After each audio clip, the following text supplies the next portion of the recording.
You don't always have to talk about what you're up to. Let your results speak for you. Let your actions speak for you. Social media doesn't always need to know about your grinding and hustle.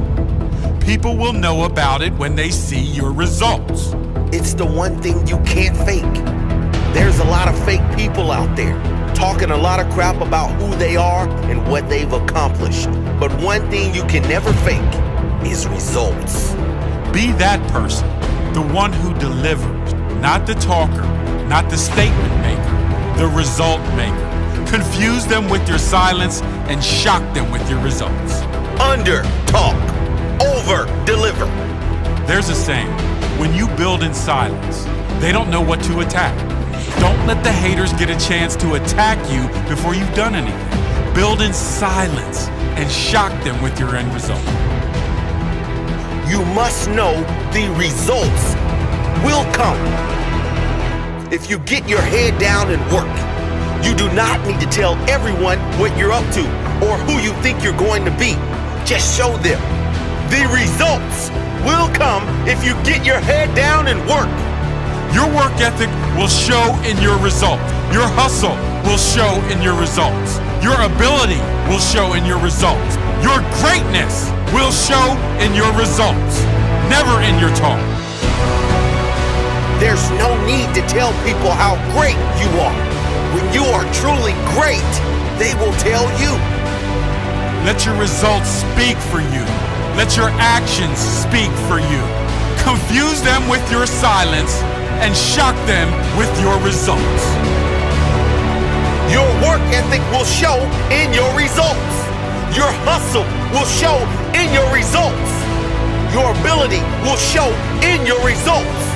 Your greatness will show in your results, never in your talk. People getting ready to go to jobs that they don't like, jobs that are making them sick. What is it that you could love doing 7 days a week that'll bring a smile to your face? You've got to start saying yes to your life. You've got to start saying yes to your dreams, yes to your unfolding future, yes to your potential. You know, every year I used to say, this is my year. But ladies and gentlemen, one good year won't be enough for me. How many of you can use a good decade? Raise your hands, please. Fantastic. All right, now, here's what I want to do. I want to share with you how you can begin to make this your decade. How many of you know within yourself, if you ask yourself the question, have I done all that I'm capable of doing or being and living up to my potential? How many of you have to really answer, no, I have not done all that I can do? Raise your hands, please. Okay, very good. Now, here's what we know. That people don't do what they know in life, but what they do is they operate within the context of the vision they have of themselves. So what I want to share with you is how to begin to get a larger vision of yourself and how to begin to make this your decade. Because in order to do that, it's going to be very challenging. It's going to require a lot of work on your part, an ongoing process of personal and professional self-mastery. And it's going to require that you begin to see yourself worthy of the requirements in terms of effort, in terms of commitment, in terms of action, in terms of preparation, or whatever it is that you need to do in order to take your life where you want to take it. So one of the first things I ask you to do is I want you to look at your life right now and think about something that's important to you, something that gives your life a sense of value. Think about something that you'd like to have, or something you'd like to create for you or your family or for society. I want you to hold this thought in mind. Now, one of the first things I want you to do is don't worry about the inner conversation that you're going to have. Don't worry about how you're going to do it. That's going to come. You're going to develop a plan of action. You will find the way. You'll become the kind of person that can attract the people, the resources, and everything you need in order to make that become reality. But I want you to be mindful of your inner conversation. I remember once I was sitting in an audience, and Zig Ziglar, who I consider one of the greatest motivational speakers on the planet, he was giving a speech. And I was out in the audience, and I saw him going back and forth, and within myself I said, I'd like to do that. I can do that. And I leaned over to the guy next to me. I said, how much do they pay him to do that? And he said, $5,000. I said, I know I can do that. And I admired him. And then on the way home, when I was driving from Tampa, Florida, back to Miami, Florida, my inner conversation kicked in. And it said, Les Brown, you can't do that. You don't have a college education. Les Brown, you can't do that. You don't have the money. You don't have the contacts. You've never worked for a major corporation. What makes you think that you can make more in 1 hour talking than you've made working for a whole month? Now, I want to ask you a question. How many of you have ever thought about something you wanted to do and you talked you out of it? Raise your hand, please. That inner conversation, ladies and gentlemen, is the reason that most people take their greatness, take their ideas to the graveyard with them. You know, the wealthiest place on the planet, a minister said recently, and it was so true, is not the gold mines in the various areas of the world or the diamond mines. The wealthiest place on the planet is the graveyard. Because in the graveyard we will find inventions that we never ever were exposed to, ideas, dreams that never became reality, hopes and aspirations that were never acted upon. Because most people allow that inner conversation, for whatever reason, to keep them from ever pursuing their goals. So let us begin to look at what's required in order to make this our decade. Why is it that most people don't ever reach their goals or live up to their true potential? One is fear. And there are only two kinds of fears that we're born with: the fear of falling and the fear of a loud sound. All other fears we learn, like the fear of failure. The next is the fear of success. That's one of the major challenges I had to deal with. I was working on a major project, and after it began to grow and it was extremely successful, I panicked and I walked away from it and gave it to someone else because I didn't believe that I could handle it.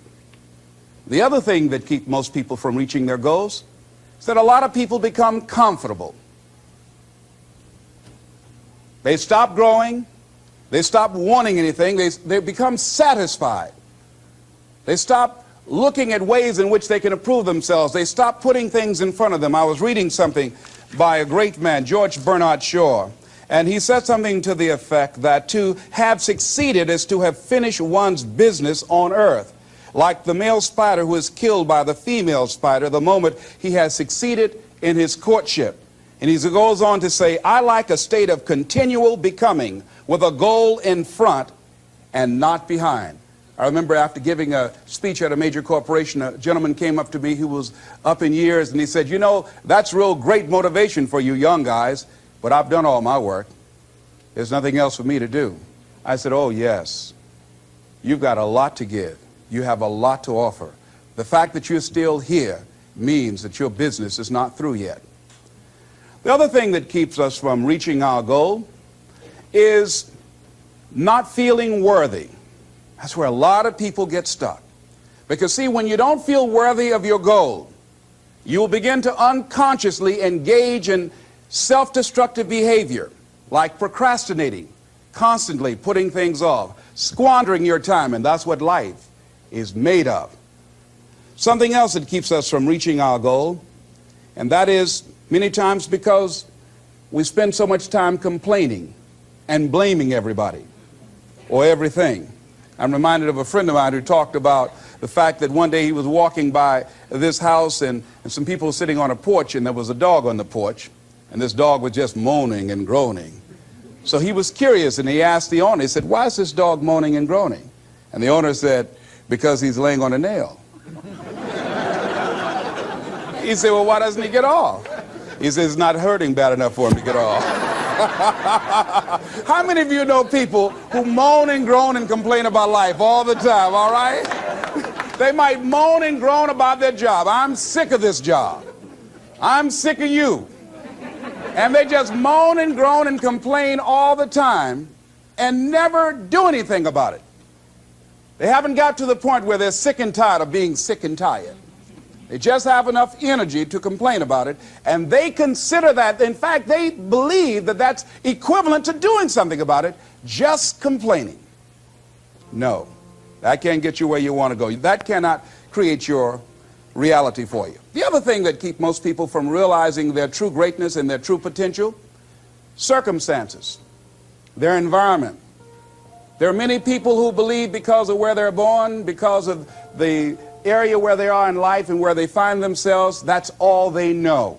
Given my circumstances, ladies and gentlemen, I shouldn't be doing what I'm doing right now. See, I know something about you, even not knowing you, that you've got greatness within you. You have the ability to do things that you can't even begin to imagine. You have talents and skills in you that you haven't even begun to reach for yet. No one could have convinced me, given my circumstances, given my background, that I would be doing what I'm doing right now. I was born in Liberty City on a floor on 62nd Street, my twin brother and me. When we were 6 weeks of age, we were adopted. When I was in 5th grade, I was identified as EMR, labeled educable mentally retarded, and put back from the 5th grade into the 4th grade, and stayed in that category until I got out of high school. I have no college training, but here's what happened. I had an intervention in my life. A man who saw something in me at a time that I did not see something in myself. I never forget being in his class one day waiting on a friend of mine who was there to rehearse for a play. He did not show up, and he asked me to go up to the board and write something on the board. And I said, I can't do that, sir. He said, why not? I said, well, I'm in a special education class. He said, what do you mean? I said, go up to the board and write what I'm about to tell you. I said, I can't do that, sir. Why not? I'm educable mentally retarded. And he came from behind his desk. He said, don't ever say that again. Someone's opinion of you does not have to become your reality.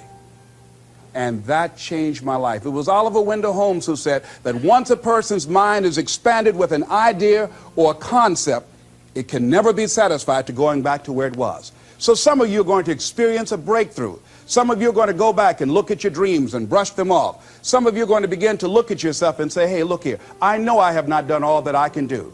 Whatever goal that you have in mind, I want that to be a goal that will challenge you, something that will make you stretch. It was Osborne who said, unless you attempt to do something beyond that which you've already mastered, you will never grow. What is it that you looked at some point in time and you decided that you couldn't do it, that you talk yourself out of it? Whatever it is, bring it back out there. How are you going to do it? That will come to you in due time. So you don't get in life what you want, ladies and gentlemen. You get in life what you are, not what you want. And see, the good news is that we can always become more by working to develop ourselves. So the first process of making this your decade, you've got to begin to take a look at your life and look at where are you right now? What are your strengths? What are your weaknesses? What gives your life a sense of fulfillment, a sense of joy? What does a full, rich life means to you? What is it that you could love doing 7 days a week that'll bring a smile to your face? Think about that. In all the areas of your life, your professional life, your personal life, your family life, your spiritual life, what is it that you'd like to have? Once you begin to determine that, that takes you to the next step. And that is, once you decide what it is that you want, now you've got to decide that you deserve that. Repeat after me, please. I deserve the best that life has to offer. I deserve to find my purpose in life. Shake somebody's hand on your right and left and say, find your purpose.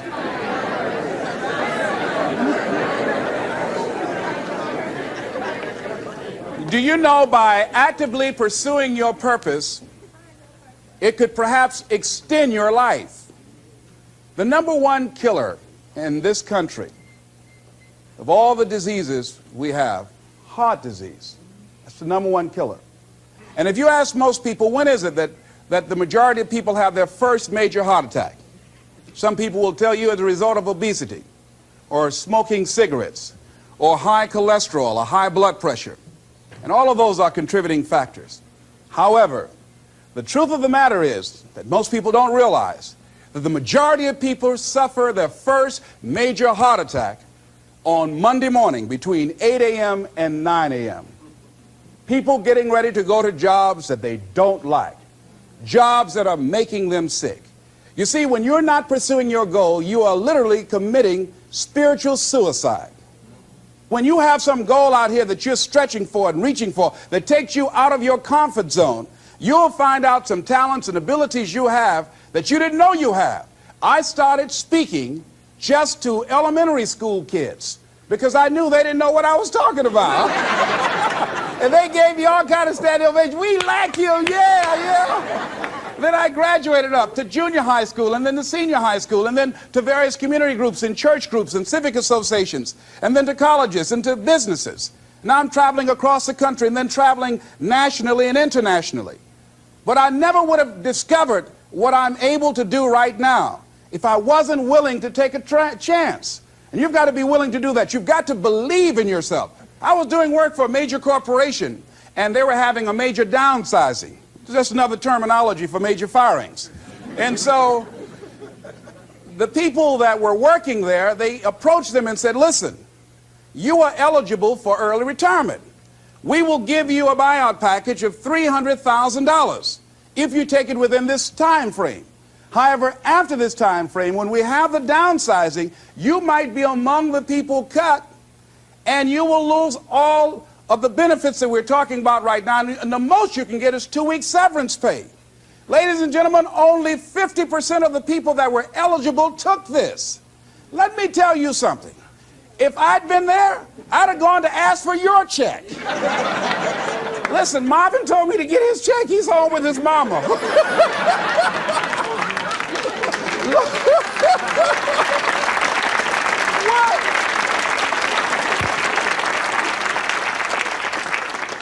I would have taken that money so quick and had other people checks. They said, Les got your check. See, ladies and gentlemen, life is too short trying to play it safe. It's too short and unpredictable, being miserable. It's too short for that. Here's the thing. There's no safe position in life. Let me tell you why. It's a quiet secret that most people don't realize. You can't get out of life alive. Hello, you can't get out of life alive. So there's no safe position. You can die in the bleachers or you can die on the field. You might as well come out on the field and have a good time, right?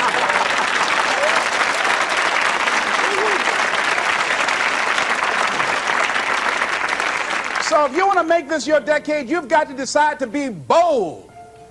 See, you got to be bold in life. You got to take life on. I remember I was at a major corporation. I had to give a presentation, and there were two guys sitting across from me, and the guy said to the other fellow, looking at the last two finalists, and that involved my firm and their firm, said, listen, looking at the credentials, this guy doesn't have any credentials. We have an advantage here. We've got 2 PhDs between us. I got up and I went in the bathroom and started talking to myself. I said, Les Brown, what do you care about their 2 PhDs? You have 6 children and a mama to take care of. And I went in that meeting, and first of all, I went there walking bold, looking good, feeling good, and smelling good, all right?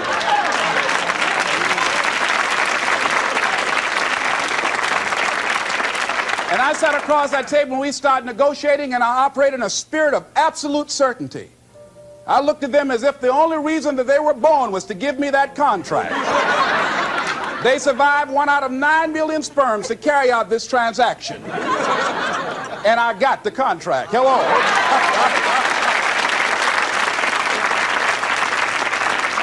So you've got to decide to be bold. Most people go through life trying to creep. No, no, no. Trying to be casual about it. No, no, no. You go through life being casual, you'll end up a casualty. No. You've got to be bold in life. You've got to take life on. Now here's something else. You must be positive. See, a lot of people, when things don't happen when they want it to happen, they become negative, and they turn out and start projecting a lot of negative energy. No, no. You've got to make a conscious, deliberate, determined effort to be positive. Because see, when you know within yourself things are going to work out for you, when you know within yourself that some way, somehow, you're going to make it, and these are just some of the hoops you've got to flip through in order to get there, it's okay.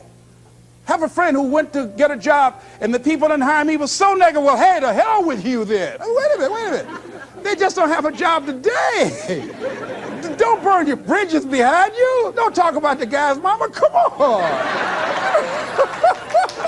All right? Okay. Now, here's the last thing. If you want to reach your goal and have a competitive edge, you've got to be hungry.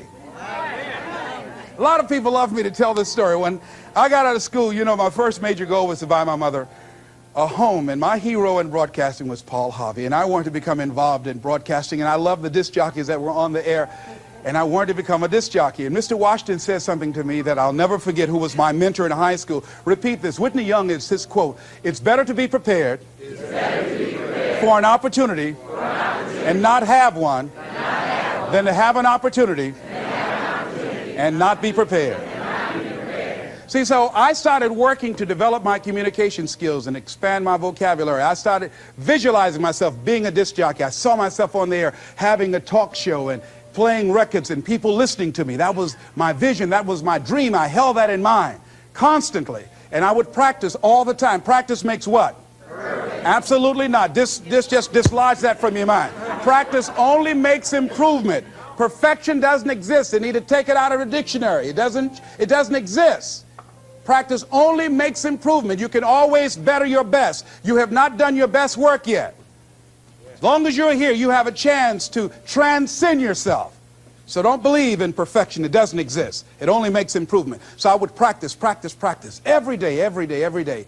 And finally, I went over to this radio station, asked a guy for a job named Mr. Butterwall, and I said, how you doing, sir? I'd like to get a job. I was working on Miami Beach at the Fontainebleau Hotel at the time. The Jackie Gleason and the June Taylor dances were famous. And my favorite program on television, most people would not remember, John Beresford Tipton. Hi, my name is Michael Anthony. I have a check for $1 million. How many of you remember that program, all right? The Millionaire, that was my favorite program on television, you know. So this is my fantasy, you know, and every time we would drive from Miami Beach, I would fantasize, oh, that's the house. When I get my million, I'm going to buy my mother that home over there. So that's my fantasy. So I went up to Mr. Butterball, and he said, do you have any radio experience? I said, no, sir. You have any background in journalism? I said, no, sir. I said, but I can never get experience if you don't give me the opportunity. I've been practicing a lot, sir. He said, I'm sorry, we don't have any job for you. I said, thank you, sir. He didn't know my reasons for being there. My reason, I wanted to use radio as a means to earn the money to buy my mother a home. I went back to the radio station again. I said, how you doing, Mr. Butterball? My name is Les Brown. I know your name. Didn't I just see you here yesterday? I said, yes, sir. I said, y'all have any jobs here? Didn't I tell you yesterday we didn't have any jobs? Yes, sir, but I thought maybe somebody got fired or resigned. I didn't know, sir. I went the next day. How you doing, Mr. Butterball? He said, yes. And I just didn't take it personal. How you doing? So y'all have any jobs here? Didn't I just tell you yesterday and the day before we didn't have any work? Well, I thought maybe somebody died, sir. I didn't know. I went the next day, showed up like nothing was wrong, like I saw him for the first time. How you doing, Mr. Butterball? Y'all having here? He said, boy, make yourself useful. Go get me some food. I said, yes, sir. See, many times when you want more, you've got to be willing to pay your dues. So I became their errand boy. I would get their lunch and their dinner and all kind of food for them. After a while, I would take the food to them in the control room, and I would not leave until they would ask me to, and I'd watch them working the controls, and I'd memorize their hand movements. And pretty soon, they would trust me with their cars to go pick up entertainers that came into town, entertainers like Sam Cooke, Dinah Ross and the Supremes, the Four Tops and the Temptations. I would drive them all over Miami Beach in the disc jockeys' cars. I didn't have any driver's license, but I was driving like I had some.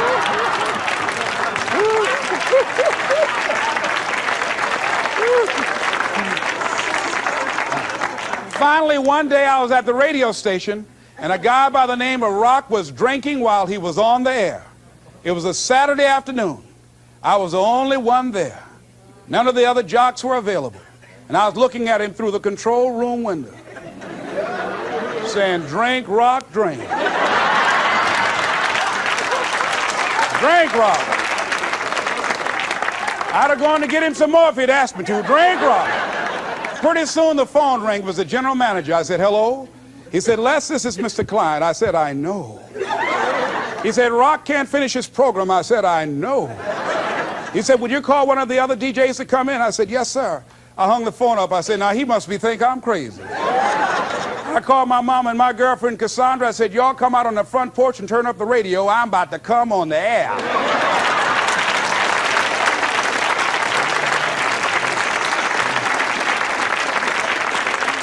I waited for about 20 minutes and I called him back. I said, Mr. Klein, I can't find nobody. He said, young boy, do you know how to segue the records? I said, yes, sir. He said, go in there and don't say nothing here. I said, yes, sir. I couldn't wait to get behind those controls. I put the headphones on. I said, look out, this is me, LB Triple P, Les Brown, your platter playing papa. There were none before me and there will be none after me. Therefore, that makes me the one and only. Young and single and love to mingle, certified, bona fide, indubitably qualified to bring you satisfaction, whole lot of action. Look out, baby, I'm your love man. I was hungry.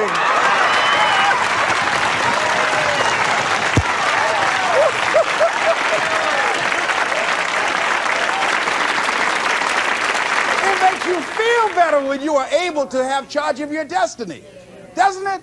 Gives you a good feel. Gives you choices. You can do more things. See, my first major goal was to buy my mother a home.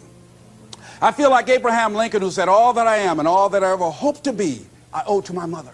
And I said to my mama one day, I said, Mama, when I become a man, I'm going to buy you a home. And you won't have to go to work every day. You won't have to work. You just sit down, Mama. She was getting up, getting dressed to go to the M&M cafeteria.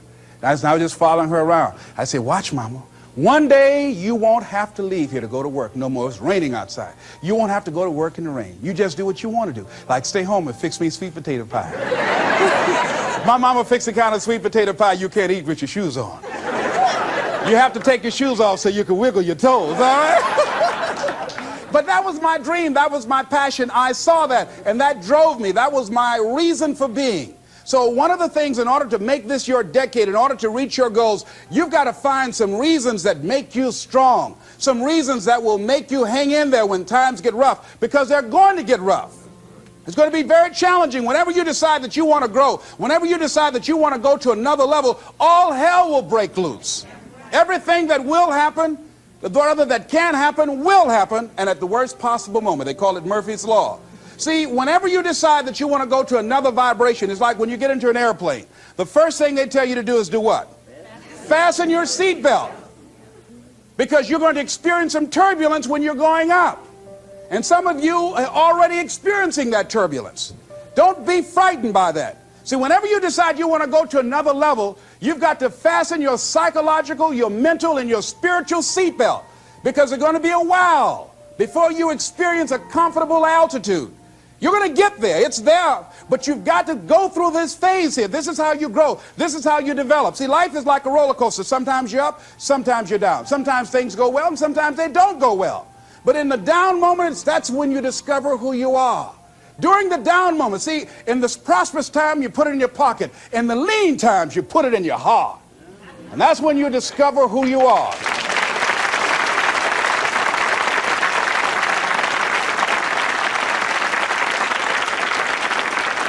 So find 5 reasons that empower you.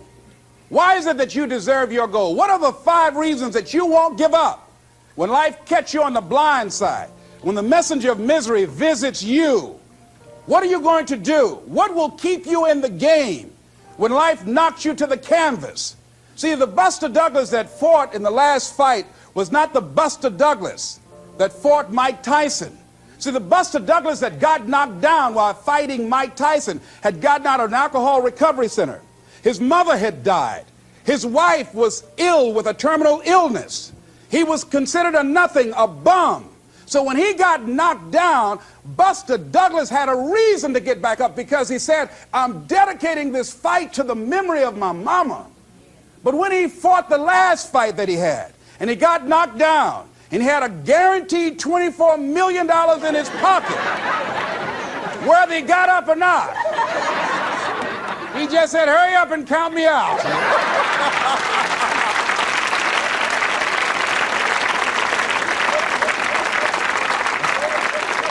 And I don't blame him. Why get hurt? He said, no, why'd you leave so soon? Somebody's about to get hurt, me. So you've got to have some reasons that when life knocks you down, and it's going to. Hello, it's going to knock you down. When people disappoint you, and that's going to happen. When they betray you, and that's going to happen. When they lie to you, and that's going to happen. When they say, oh, you can count on me, and they won't show up, and that's going to happen. When you want to throw in the towel and give up yourself, and that's going to happen. When life collapses on you and catch you on the blind side, and drop you to your knees and start choking you. You got a dream? No, I ain't got no dream. And that's going to happen. What reason can you remember that you can call on, that you can reach on, that can make you get back up? Find that reason. Because when life had knocked me down, I said, life, I'm doing this because I want to make my mama proud of me. I'm doing this because I want my children to have a better life than what I have. I'm doing this because all my life I've been told I'd be a loser, that I wouldn't make it. All my life I heard people say, maybe take them back to the welfare department. I'm doing this to make them a lie. I believe, like Frank Sinatra, he said, the best revenge in life is massive success. I'm doing this so I can become massively successful. And with that kind of courage, with that kind of affirmation and reason to empower me, I got a saying that when life knocks you down, try and land on your back, because if you can look up, you can get up. All right?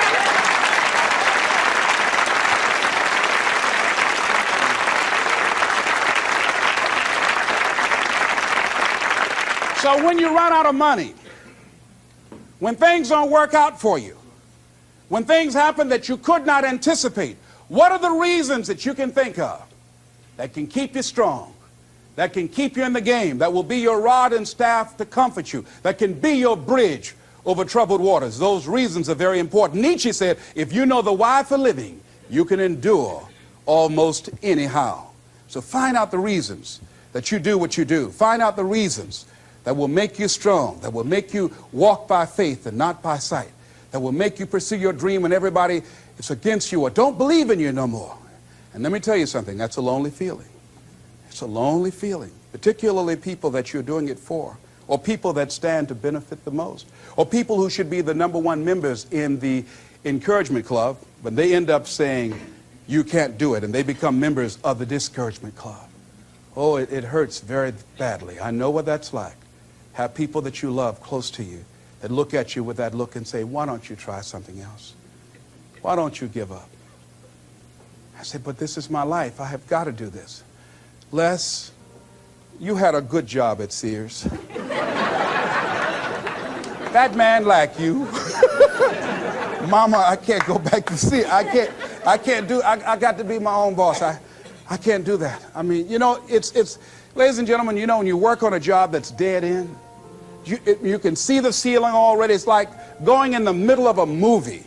And after you've seen the movie, sitting back through that over again, there's something missing. You know the hero is not going to die. You know what the outcome is already.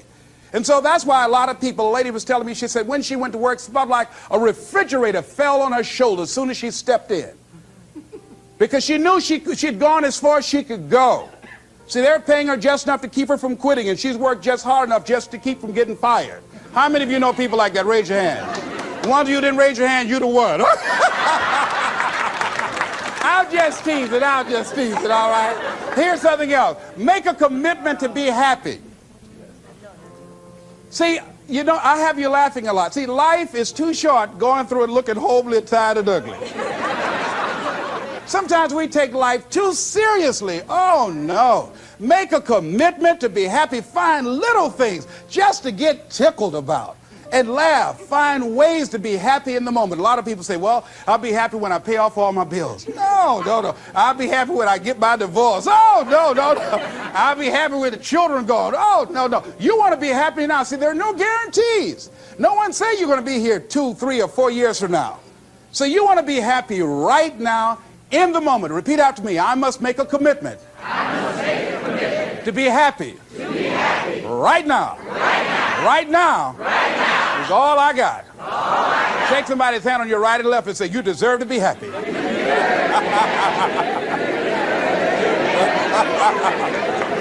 Make a commitment to be happy, because life now has new meaning for you. Just enjoying the sunset, or just looking at life, or looking at nature, going for a walk. It's the little things in life that counts. Here's something else that you want to begin to do in order to make this your decade.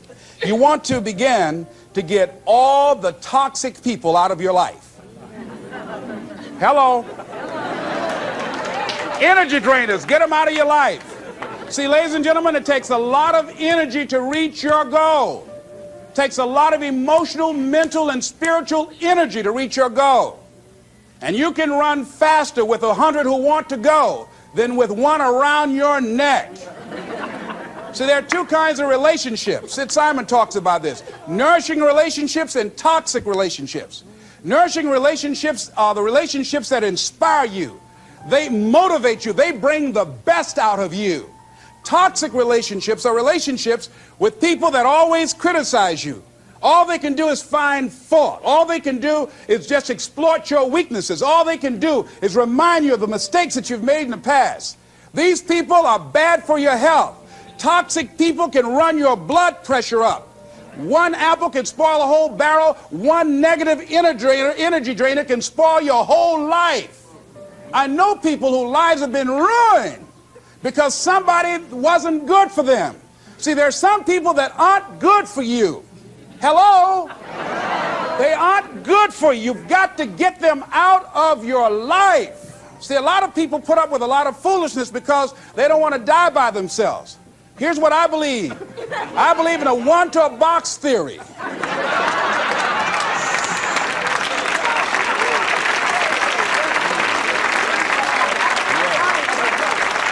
Ask this question of yourself. Make a list of who you communicate with most and ask yourself the question, what kind of person am I becoming because of this relationship?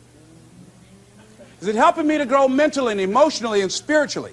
Am I becoming a better person because of this relationship? Do they bring out the best in me? Do they inspire me? Do they encourage me to develop my greatness? Do they make me stretch? So you got to look at the people in your life and find out, what kind of person are you becoming because of that relationship? My mother used to say, birds of a feather flock together. You run around with losers, you will end up a loser. Unconsciously.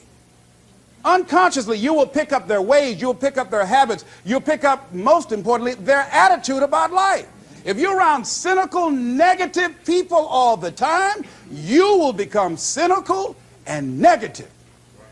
So you got to watch yourself. Many of us are living out the lives of other people, living out their conclusions, living out of their consciousness.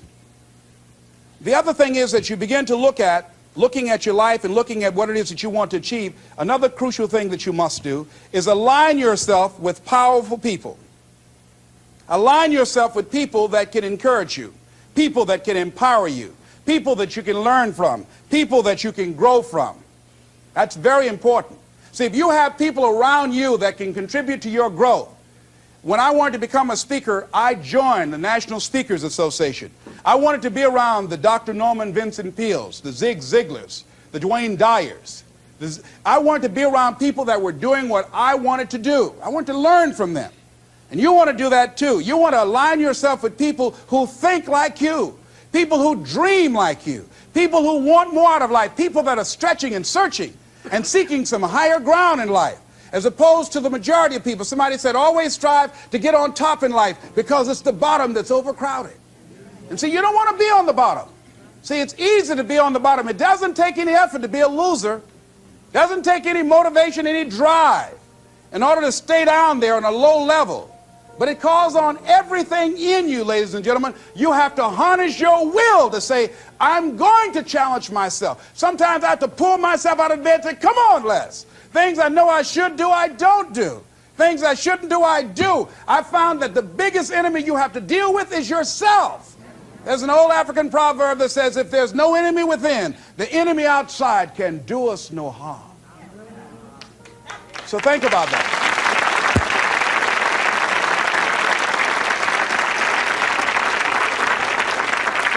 So as you begin to look toward making this your decade, as you begin to look toward making your life different, as you begin to look at yourself, you've got to redefine yourself. Who are you right now? And who must you become in order to create what you want? What has to change about you? What is it that you're doing right now that would be a liability for you?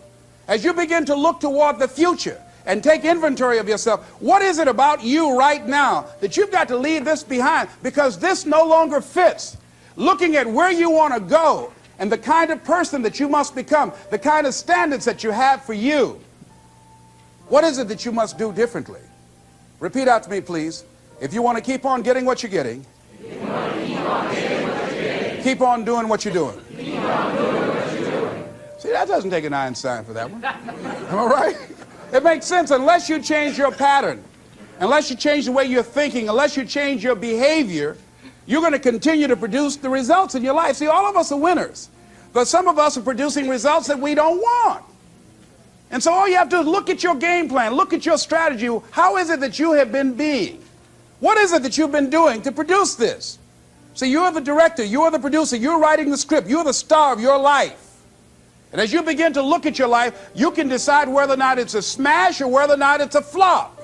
That's in your hands. Look at your life, look at where you want to go. Don't worry about your circumstances. Don't worry about your age. I have a friend who's up in age, over 70, and she wanted to build a multi-million-dollar complex. The name is Dr. Johnny Coleman. Lenders and bankers say, you can't do that, you're too old. She ignored them. That building now stands, ladies and gentlemen, a multi-million-dollar structure. But there are a lot of people who would have listened to that. There are a lot of people that would not have even gotten to that point. They would have talked themselves out of even going down to the bank to ask for it. because they've already said no to themselves. See, it's time now. If you want to make this your decade, you've got to start saying yes to your life. You've got to start saying yes to your dreams, yes to your unfolding future, yes to your potential, as opposed to saying no. See, 87% of our self-talk is negative. So you've got to make a conscious, deliberate, determined effort to say yes to your dreams. Why not? Why not me? Don't spend time like most people going through life complaining. Don't try and get on talk shows and tell everybody how life has done you wrong.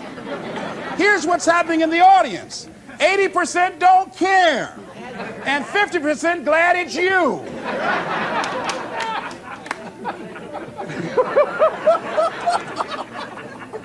All right?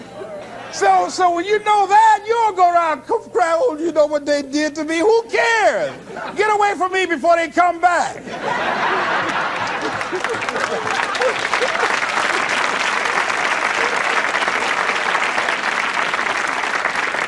I had a friend of mine that said something that's very important. He said, hey, it doesn't matter what happens to you. The only thing matters, what are you going to do about it? That's all that matters. Okay, life knocked you down. What are you going to do about it? How long are you going to sit there and say, you know what they did to me? How long? Who wants to hear that racket? Use that energy to get up from there and move on and get on with your life. You got to learn to let the past go so you can grow. Many people never act on their dreams because they allow their past experiences to determine what their possibilities are. Whatever you've done in the past, that's not a reflection of your possibilities. That's just a reflection of your consciousness. That's just a reflection of your development and your growth. The future is unfolding for you right now. The future is unlimited for you right now. No one knows where you can go. No one knows what you're capable of or what's possible for you. You don't even know that. I had no idea, ladies and gentlemen. No one could have convinced me that I was able to do this. I never forget, I was speaking in Detroit, and a high school friend of mine saw me afterwards, and he was backstage. He said, I can't believe it's the same person. And I thought for a moment, and I said, it's not. The person you know, he's gone. He doesn't live here anymore. We have the power to change our personal history, changing the direction of our lives, changing our thoughts, changing where we want to go, exploring new horizons. So as you begin to look at this decade and affirming that this is your decade, as you set goals that will make you stretch, that will bring out the best in you, as you begin to remove the negative, toxic people from your life, as you decide to take some chances in life, and that's one of the things that's very important. Viscott said, if you're not willing to risk, you cannot grow. And if you cannot grow, you cannot become your best. And if you cannot become your best, you cannot be happy. And if you can't be happy, then what else is there? I'll never forget when I reached my first major goal of buying my mother that home. I'll never forget what it was like, and you're going to have this experience when you reach some major goal. When I drove up to the house and I got out and I gave Mama the key, and I said, Mama, this is for you. I'll never forget the look on her face. She said, oh my God. No one could have convinced me when I adopted y'all that this would happen. She said, oh, thank you. She said, and you caused me so many damn problems.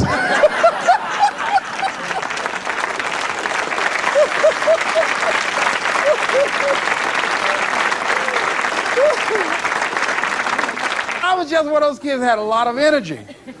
But no one knew what I was going to become. It was a great philosopher, Goethe. He says, look at a man the way that he is, he only becomes worse. But look at him as if he were what he could be, then he becomes what he should be. And what Mr. Washington did was he looked beyond my faults and saw my needs. And he said, I see something in you. And I was there, oh God, I hope he's right. And I want to live up to his expectations. See, no one rises to low expectations. Finally, here's one last thing I'd like to leave with you. If you want to make this your decade, find some cause that you believe in. See, this is my profession, but my greatest joy in life is working with young kids. Every Monday, I fly up to Chicago to work with 600 young kids. at Christ Universal Temple Church, working with them to develop a sense of purpose and direction with their lives. We've developed a training program. If they're addicted to drugs or alcohol, we help them to get into a permanent recovery program. If they're not, we help them to develop a vision of themselves where drugs and alcohol does not fit. I love it when I go into the Cook County Jail and see the look on these young men's faces, the anger and the self-hatred. And then when we leave there, see the difference in them as we begin to touch a spark in them as Mr. Washington touched in me. And you cannot put a dollar price on that. That's my reason for being. What is it that you would like to give the planet? What is it that you'd like to leave here? See, someone paid a price for us to be here. I believe that we live in the greatest country in the world that gives us an opportunity to make a difference in life. We are blessed to have been dropped off on this part of the planet. A friend of mine was in Manila and saw a bumper sticker that said, "Yankee, go home and take me with you." So as you begin to look at your life, decide, what kind of legacy do I want to leave? What kind of statement do you want to make with your life? What 3 things you want said when you die? What contribution do you want to make? I don't know what you want to do. I don't know what you want to achieve with your life. Here's what I know about you, and about you, and about you, and about you. That you have greatness within you. That you have things and gifts and talents that you've been bestowed with. That as you work consciously, making a conscious, deliberate, determined effort to cultivate and bring them out and develop a sense of purpose in knowing that your life can make a difference, and decide to make and leave a legacy with your life. I say to you that the planet will never be the same again because you showed up. As you begin to look toward the future and affirm that this is your decade, this is what I like to leave with you that I'm known by. It's become my motto. And it says simply this: what do you want to do? My goal is to be the best son that I can be to my mother. My goal is to be the best father that I can be to my children. And my goal is to create a drug-free America, be the best motivator that I can be. Yes. Whatever your goal is, this is what I like to leave with you. It says simply this, that if you want a thing bad enough to go out and fight for it, to work day and night for it, to give up your time, your peace, and your sleep for it, if all that you dream and scheme is about it, and life seems useless and worthless without it, and if you gladly sweat for it and fret for it and plan for it and lose all your terror of the opposition for it, and if you simply go after this thing that you want with all of your capacity, strength and sagacity, faith, hope, and confidence, and stern pertinacity, if neither cold poverty, famish, or gulf, sickness, or pain of body and brain can keep you away from a thing that you want, if dogged and grim you besiege and beset it, with the help of God you'll get it. This is Mrs. Mamie Brown's baby boy, Leslie Calvin Brown, saying it's been a plum-pleasing pleasure as well as a privilege. Thank y'all here.